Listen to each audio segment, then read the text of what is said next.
Mapagpalang araw kaibigan. Alam nyo, di ba, sa senior na ako, wala na akong trabaho. Hindi na ako nag-agad ng trabaho. Sawa na ako magtrabaho eh. At the age of 20, nagsimula na akong maghanap buhay sa private. Wala na. Kumbaga, yung aking buhay, talagang nakapokus po sa trabaho lang. Elementarya pa lang ako, sinasanay na ako ng tatay ko. Sinasama niya ako sa madaling araw sa kanyang pagtitinda. Nagtitinda po ng dyaryo ang tatay ko, madaling araw. Merong nagdi-deliver ng madaling araw sa probinsya. Kaya madaling araw pa lang, tinatakay niya ako. Siguro sabi ng tatay ko, sa loob niya siguro, bata pa lang ako, natuturuan na. Elementarya pa lang ako na tutusin niya. Dapat papabayaan niya ako na matulog at mag-aral ako. Hindi. Bakit niya ako sinasama sa madaling araw? Kaya bata pa lang ako, elementary age, na naturuan na ako ng tatay kung maghanap buhay. Legal. Legal po. No? Hindi illegal. Tinda ng ticket, tinda ng dyaryo. Kaya nagtinda rin ako ng ticket. Nagtinda rin ako ng chewing gum sa bus terminal. Ibig sabihin, talagang bata pa lang, nabatbat na ako sa trabaho. Kaya nung tumutok ako ng 20 years old, namasukan na ako sa private. Kung saan ako nagtitinda ng chewing gum sa bus company, doon din ako nag-apply at the age of 20 at pinalad naman at pumasok. Kaya sanay na ako. Kaya ngayon, kahit maganda pa yung mga trabaho, maganda pa yung sweldo, wala na, nagsawa na po ako, no? So, makinig nga tayo dito sa isang vlogger, ano? Para lang matuto tayo. Hindi tayo nagiginig para mamulitika tayo, kundi para matuto tayo sa nangyayari sa ating paligid. Okay? Our beloved Boss Mike Severa. Yon, magandang umaga, magandang hapon at magandang gabi sa mandako ng mundo. Naroon kayo mga kababayan, katulad namin ni Jen Angeles na ngayon ay nagtatrabaho at gising na gising. Ayun, mga kababayan. So eto na, nako, mga kababayan ko, at pangalawang araw ng rally ng mga ilang mga taga-IMC. Ngayong araw, mga kababayan. At mukhang hanggang ngayong araw na lang sila, mga kababayan. Hanggang mamayang alas 8 ng gabi, ganun ba? So ngayon, ang tanong nga ng marami, after netong rally nila, na abala sa maraming mga kababayan natin, ano ito yung dalawang anak niya. Anong naging benepisyo, o gusto at nila ipakita na kailangan si Marcoleta ay yung tatay natutulog. mailigtas. Kahit ano pang gawin, na pandurugas, gano'n, So yan ang ating tatalakayin ngayon, mga kababayan, at eto na nga, nagmamakaawa na nga, humihingi na ng saklolo sa lahat ng maaaring mga sumuporta sa kanya para hindi nga matuluyan na maaresto dahil nga sinasabi na nga na meron na siyang cash plunder. Mandarambong, yun po yung tamang Tagalog nun. Plunderer. Mandarambong. Na kinukonsinti daw ng INC. Marami tayong mababasang ganun, mga kababayan. Kahit sa mga comment section, gano'n, kinukonsinti daw yung si Marcoleta naman darambong. Opo, ha? Oh, at ngayon, mga kababayan, ay nagpapaawa na. At syempre, mga kababayan, Pangulong Bongbong, ano na nangyari? Meron din namang sasabihin. At syempre, itong mga DDS, ako, oo, pagka ito yung mga pumupunta ng mga rally, napapahiya ako na malala. At eto na, nako, ano na, INC rally, wala na ba? O baka naman na, baka hanggang ngayong araw na lang po ito. Eto, pero bakit nga ba? Bakit nga ba hindi magtagumpay-tagumpay ang isang rally na katulad na ngayon ang akala ni Sara magiging dahilan na yung pagiging sistematiko nilang pamamaraan para ho gawin ito sa tulong daw di umano ni Duterte, Sara Duterte at mga kapatid, parang hindi ho yata nagkakaroon ng kaliwanagan na maaagaw ni Sara ngayon ang pagiging presidente. Mga kababayan, yan ang ating tatalakayin. At totoo nga ba na takot ang Malacanang sa Iglesia ni Cristo? Takot ang mga politiko sa Iglesia ni Cristo? Alamin natin yan, mga kababayan. At syempre, yung ating iba pa na mga kababayan na talaga namang naghuhurumintado sa social media dahil sa visit sa nangyari kahapon. Hanggang ngayon, mga kababayan, ay meron pong kaguluhan na nangyayari po dyan sa EDSA Shrine, EDSA People Power Monument pala. Yan ang ating tatalakayin, pero bago ang lahat, mga kababayan, huwag niyong kalimutan na mag-like, mag-share, at mag-subscribe. Sa mga hindi pa nakakapag-subscribe dyan, mga kababayan, i-check muna natin. Check muna natin, ha? Ilan na ba yung Boss Mike? Wait lang. Eto. Boss Mike, yan na. Okay. So, yun, mga kababayan. Isang kembot na lang, mga kababayan. Eto. Paano? Shoutout po muna sa inyong lahat, ha? Kay Syndicate, kay Ray, hindi ko mabasa, mga kababayan. Malabo yung. Ano naman isa salamin? Yung? Salamin. Hindi ko talaga mabasa. Sobrang labo ng mata ko. Ay, mabagay dyan. Salamin natin. Wait lang. Ilalabas ko lang po yung salamin ko. Kasi, nasisilaw ho ako. Hindi ko mabasa. Dapat nakasalamin talaga. Yan. Sosot ko lang yung salamin ko. Yun! Mas pogi. Shoutout po sa inyong lahat, mga kababayan. Pwede ba tuloy-tuloy na natin ito? Let talaga, hindi ko makita. So ngayon, mga kababayan, bakit nga ba hindi ho magtagumpay-tagumpay daw? Ito hong ginagawang rally ng INC. Meron yung dahilan dyan. May paliwanag si Attorney Jesus. Pasok. Ay hahantong ito sa isang bagong people power.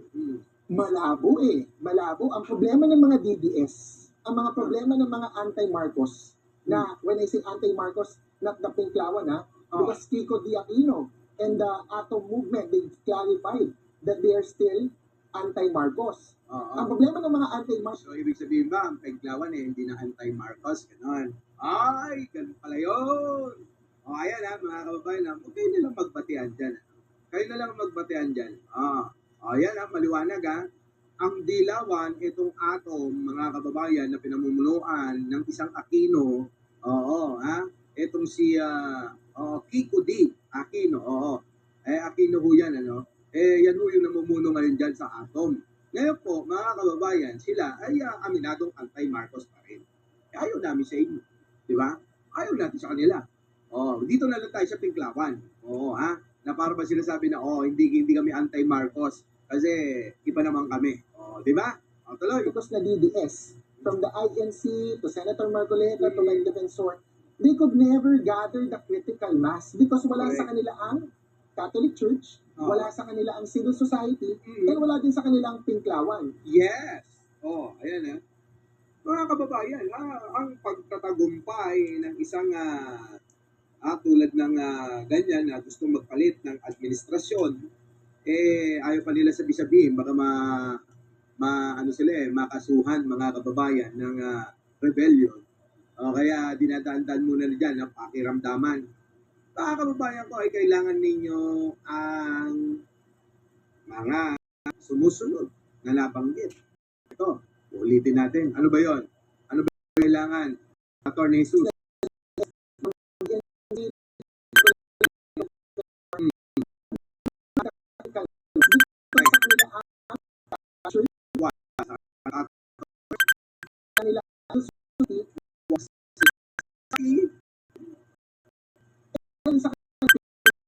Dari ng piglawan. So the military and the police join in terms of withdrawal of because that's you Catholic Church and the civil society first. Correct. Credibility problem. Yan. Credibility. Ayan. Ninyo meron silang problema sa kredibilidad, mga kababayan. Ano yun? Kaya, hindi nila mapagtagumpayan kasi nga meron silang problema sa kredibilidad, Boss Mike. Ano bang kredibilidad meron yung mga DDS? Di pa nga bumuboto ng magnanakaw, sumusuporta sa magnanakaw, tapos kayo sumisigaw. Nanggalit daw sila sa magnanakaw. Mga putang ina talaga, di ba? Oo. So anong kredibilidad yun? Tuloy. In terms of calling out corruption, how can they have credibility in calling out corruption when a lot of their personalities are also accused of corruption? Correct. Yan na nga ba sinasabi ko Tama, mga kababayan. Tama. Oo. Tama. Oo. Diba? Paano ka sisigaw? Lahat ng mga nasa panig nyo, sangkot sa korupsyon. Diba? Daloy. Let's look at INC first kasi sila yung nag-surprise rally. What's the credibility of INC in rallying against corruption? Correct. We've endorsed Jinggoy Estrada. Yan yung sinasabi ko kaninang umaga. Diba? In-endorso nyo Si Jinggoy Estrada, pero kay Jinggoy Estrada, tahimik kayo. Kay Bong Revilla, in-endorso ninyo. Nagnakaw, ng rakot, tahimik kayo. Bakit? Kasi hindi nyo kaalyado, ganun ba yun? Tuloy. And Bong Revilla multiple times, despite the two of them, these two senators, having been accused multiple times of corruption. Wala pa nga kwital nun as at May 2022 elections, the INC endorsed Senator Jinggoy. Correct. His plunder case was still pending. There was no acquittal yet. And yet, in-endorse nila. So they have a credibility problem when they're rallying and calling out against corruption, but they are endorsing people accused of corruption. Correct. Paano naman yun? Baka naman may mga kapatid tayo dyan sa INC na pwedeng sagutin si Attorney Jesus Palsis. Mga kababayan, totoo naman. Diba?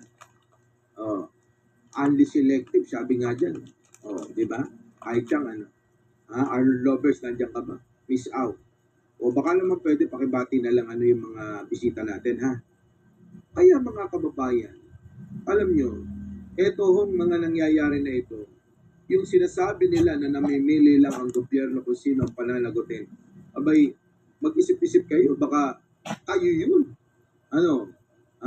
Baka yung gawain ninyo ay nakikita nyo lang sa iba, sa sarili ninyo, hindi.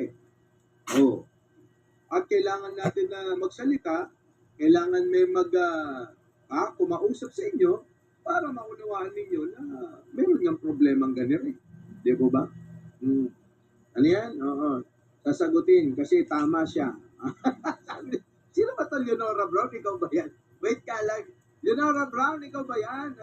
Leonora Brown. Leonora Brown ba ito?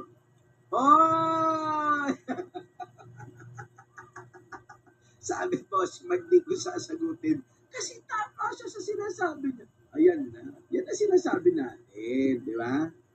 Kilala naman natin si Leonora Brown. INC. Sabi ko nga sa inyo, hindi na respeto natin ang kapatiran ng INC. Di ba?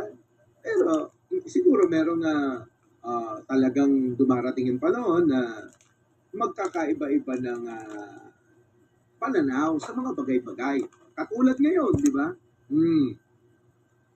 Di ba? Yan si Jesus Francis, mga kababayan. Ang nagsasabi na talagang hindi kakayanin ng mga nagrarally ngayon diyan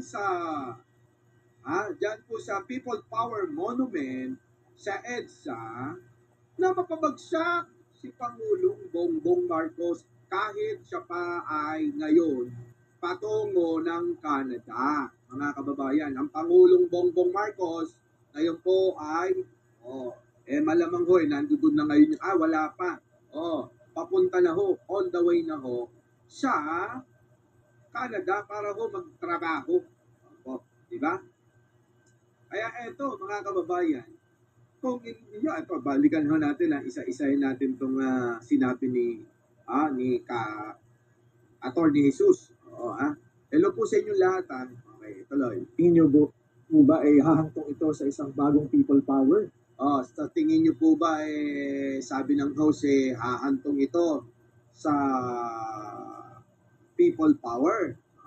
Malabo eh. Malabo. Ang problema ng mga DDS, Yan. ang mga problema ng mga anti-Marcos, na when I say anti-Marcos, napinklawan Sabi ni attorney, sa tanong na hahantong ba sa people power, malabo daw. Malabo, mga kababayan. Malabo daw na hahantong sa people power. Unang araw pa lang ang taong bayan galit na galit dahil sa abala Diba? Sobrang naabala sila na hindi nila napaghandaan takpan pa naman ang kalsada. Hanggang aabot saan ng traffic. Alam naman natin pangunahing kalsada ang EDSA.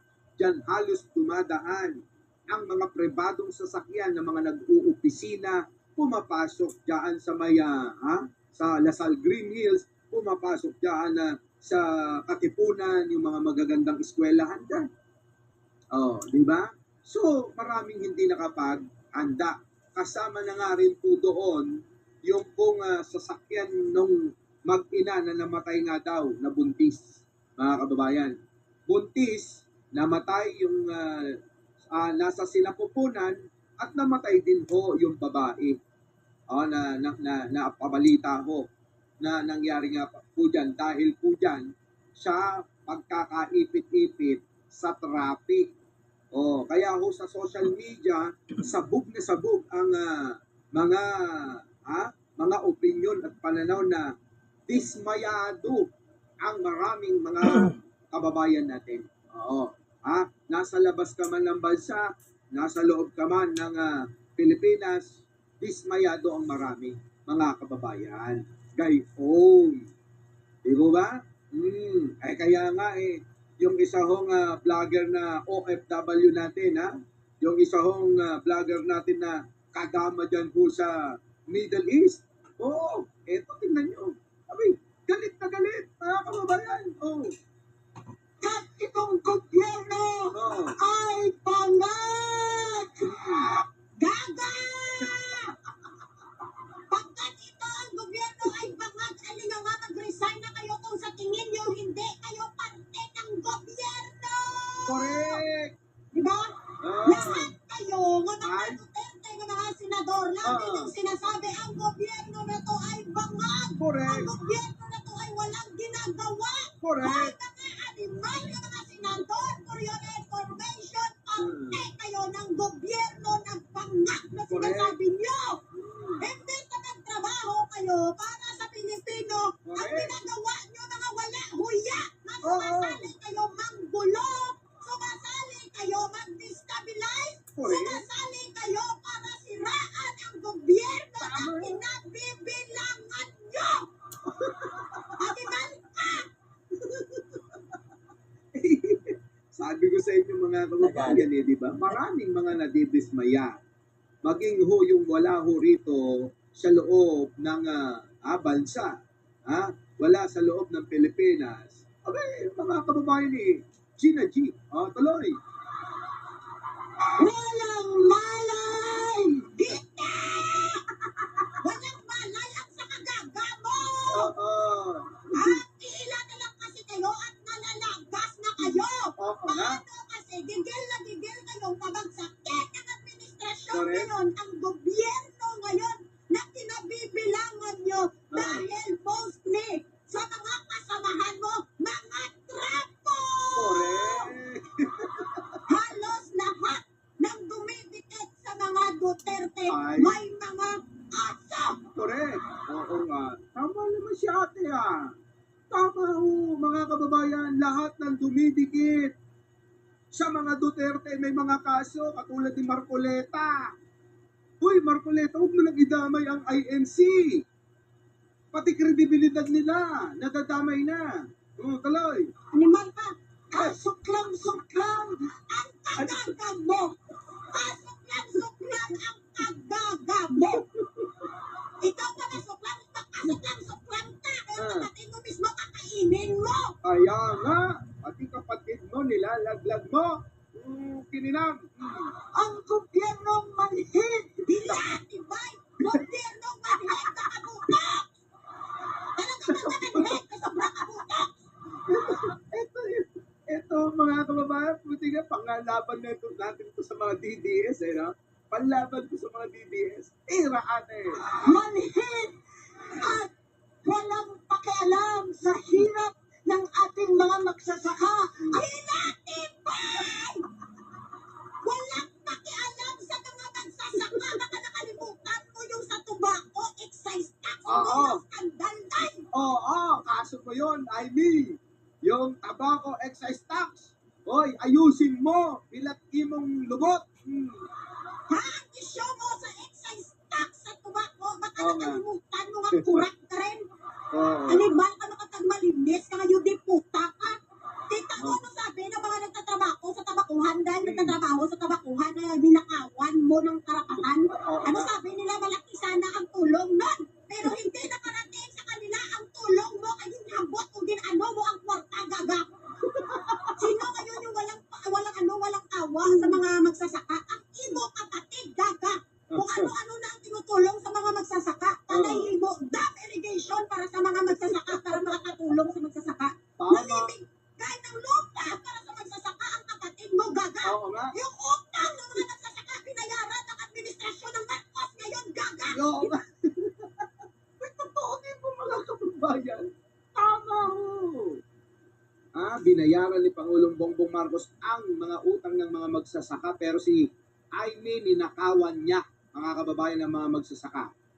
Si Pangulong Bongbong Marcos nagbigay ng mga lupang sakahin para sa mga magsasaka.